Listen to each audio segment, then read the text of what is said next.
Welcome to this Tactical Briefing Explainer, where we are going to tackle the Cambridge IGCSE Physics Syllabus 0625 like an absolute high-stakes mission. I'm your host, your strategist for today, and look, we are officially shifting gears. We're moving out of standard, boring textbook revision and straight into advanced aerial combat tactics for your exams. Today, we're locking our radar specifically onto one of the most notoriously misunderstood areas of the entire syllabus. We're talking about free fall. We're talking about the acceleration of free fall, where g is approximately 9.8 meters per second squared, and we're diving deep into the motion of objects falling in uniform gravitational fields, both with and without fluid resistance. Oh, and of course, we are going head-to-head with the ultimate boss battle of kinematics, terminal velocity. Okay, let's dive right into this. If you have ever felt like you totally understand the physics when you're sitting in class, but then you look at a past paper and suddenly feel like you're reading an alien language, hey, you are not alone. That happens to the best of us. Our mission today is to completely bridge that gap. We are going to decode the exact proven strategy you need to secure maximum marks. Here is our flight plan for today's briefing. We're taking you from core theory all the way up to guaranteed top marks. First up is the challenge, then the strategy reveal, followed by the transformation. After that, we'll run an interactive workshop and finish off by locking in the final system. Section 1, the challenge, targeting the absolute toughest exam questions out there. Let's get moving. So, let's start by identifying our target and really analyzing why so many students practically crash and burn when answering freefall questions. The theoretical architecture of freefall and terminal velocity rests on extremely precise definitions, right? It relies incredibly heavily on causal relationships, and by that I mean one physical event directly, tangibly causes another. But here is the critical issue, the major roadblock. It is a critical mission parameter to understand that free fall and terminal velocity concepts account for approximately 15% of your total examination marks in the Physics 0625 syllabus. Just think about that. 15%. That is not just a handful of points, that is literally the sheer weight of a difference between two entire grade boundaries. If you are sitting on a B right now, mastering this exact topic is the engine that pushes you straight into an A star. When we look at the official Cambridge Principal Examiner reports, they explicitly highlight that candidates who reference cross-topic connections, like effortlessly linking kinematics with Newton's laws of motion during a freefall question, achieve significantly higher marks. Yet, year after year, students just leave these easy marks sitting on the table. Now, looking at these two very common student profiles, we can see crystal clear that simply knowing the physics isn't enough. You literally must present it exactly how the examiners demand it. I want to introduce you to Alex and Sam. Let's look at Alex first. Alex is what I call the fact dumper.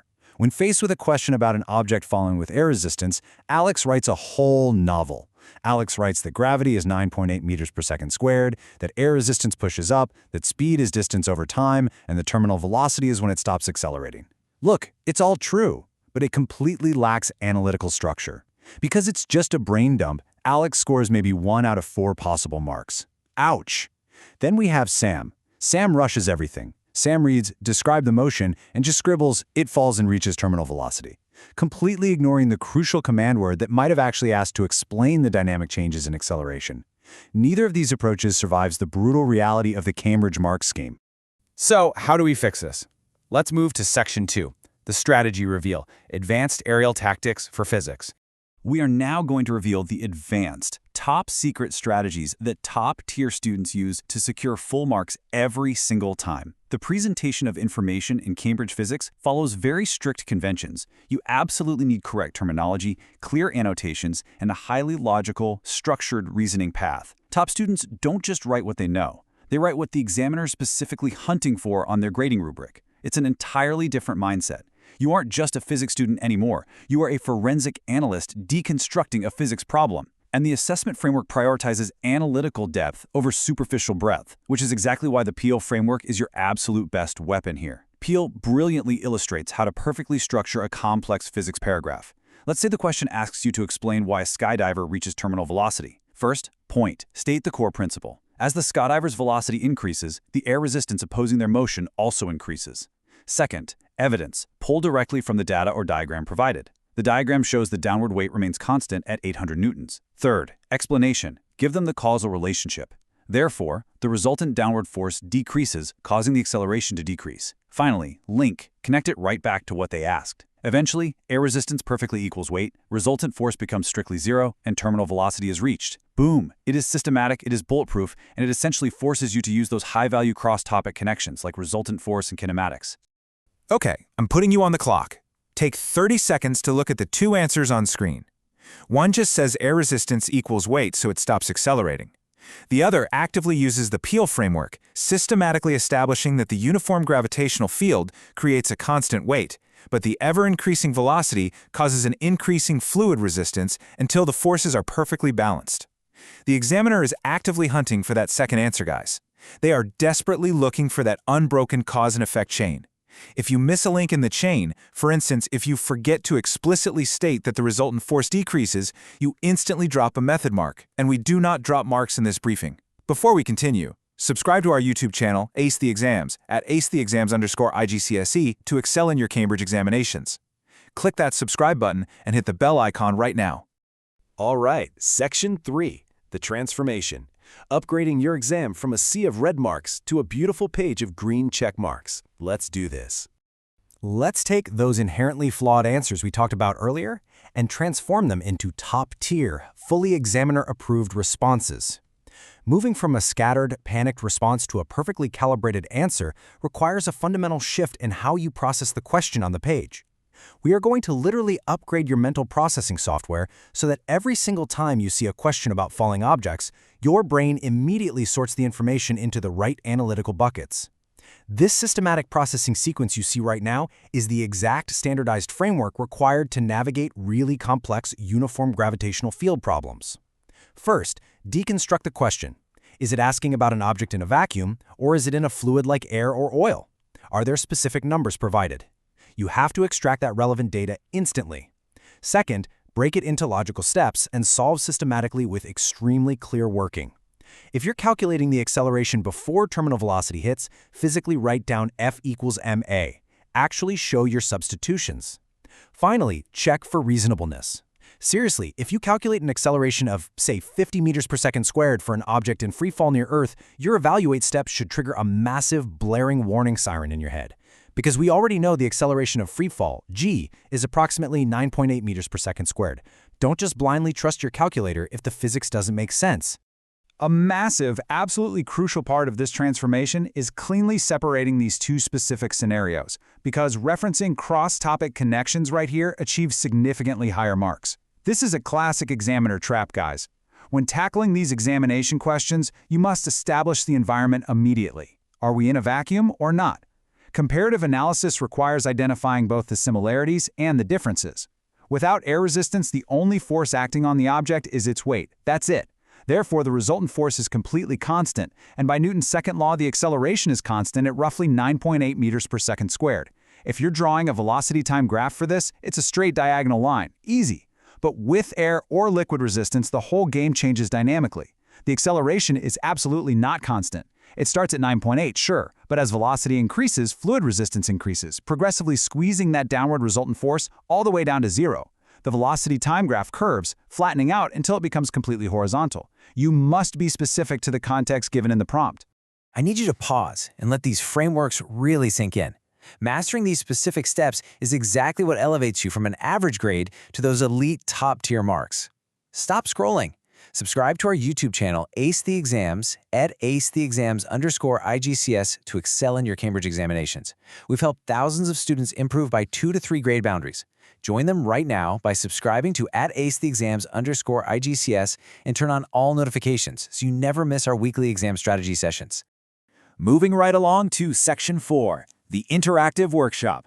Time for some tactical execution and insider examiner insights. It is officially time for the interactive workshop where we decode the examiner's actual mindset and apply our brand new tactics. We've looked at the core theory, we've looked at the peel and deconstruct frameworks. But listen, physics is a contact sport. You have to get into the trenches and actually practice your data interpretation skills. Extracting trends from texts and tables, interpreting those tricky mathematical relationships, and drawing evidence-based conclusions is what truly elevates an average student to a top-tier candidate. Let's see just how sharp your analytical skills are under pressure. Examine this timeline of an object falling with air resistance to extract the core trend before the 60-second timer runs out. Watch very closely how the physics logically evolves over time.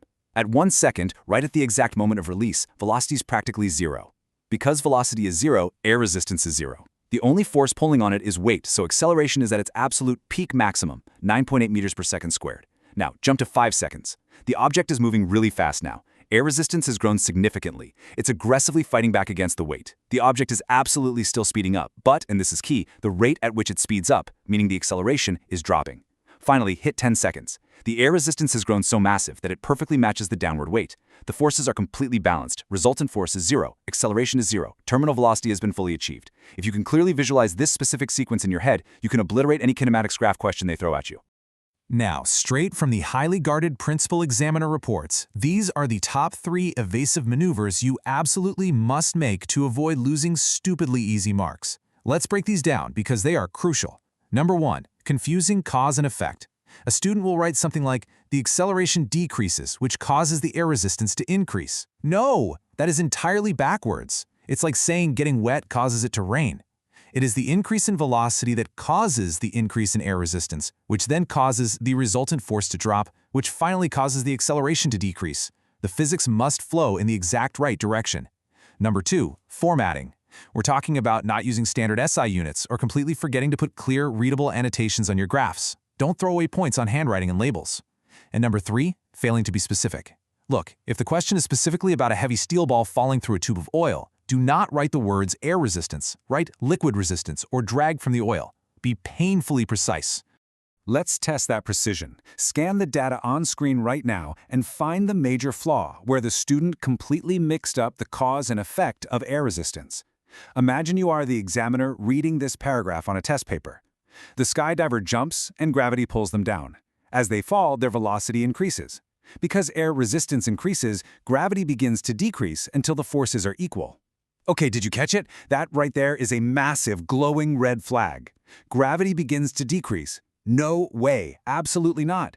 The gravitational field strength and the actual physical weight of the skydiver remains 100% constant throughout the entire fall.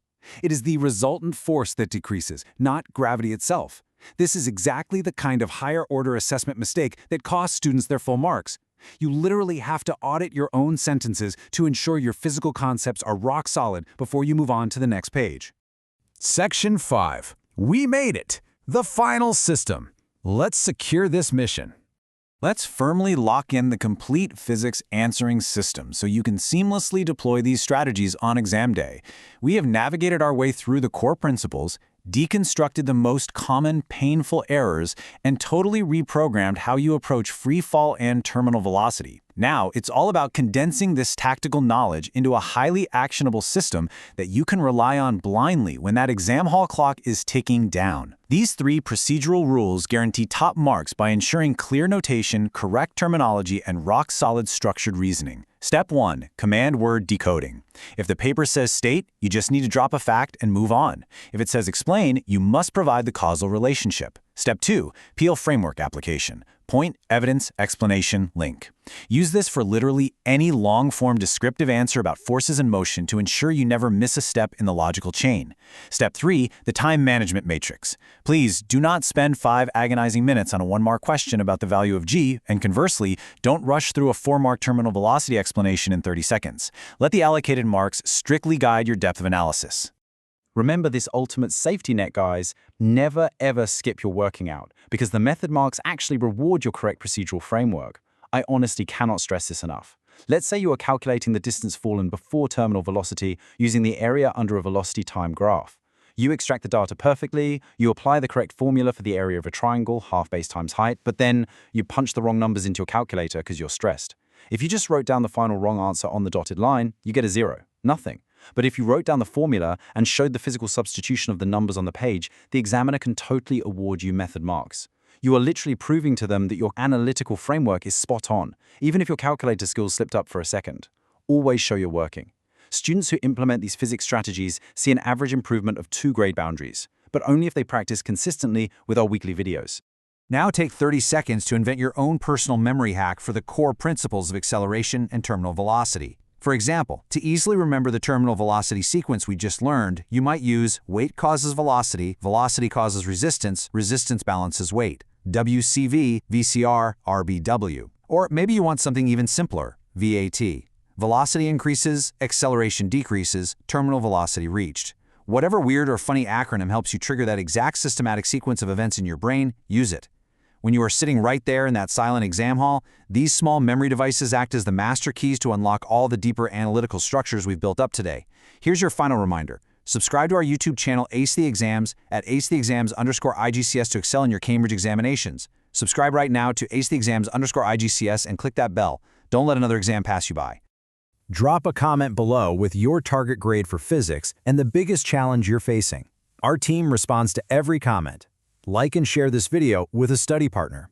Ace the Exams. Your Cambridge success starts here. But before you log off, I'll leave you with this final, slightly mind-bending thought to really test your new mastery. If terminal velocity means an object has exactly zero acceleration because the upward and downward forces are perfectly balanced, what exactly happens to those forces the split second a skydiver suddenly deploys their parachute? Think about the resultant force in that exact millisecond. Until next time, keep analyzing and keep exploring the mechanics of our world.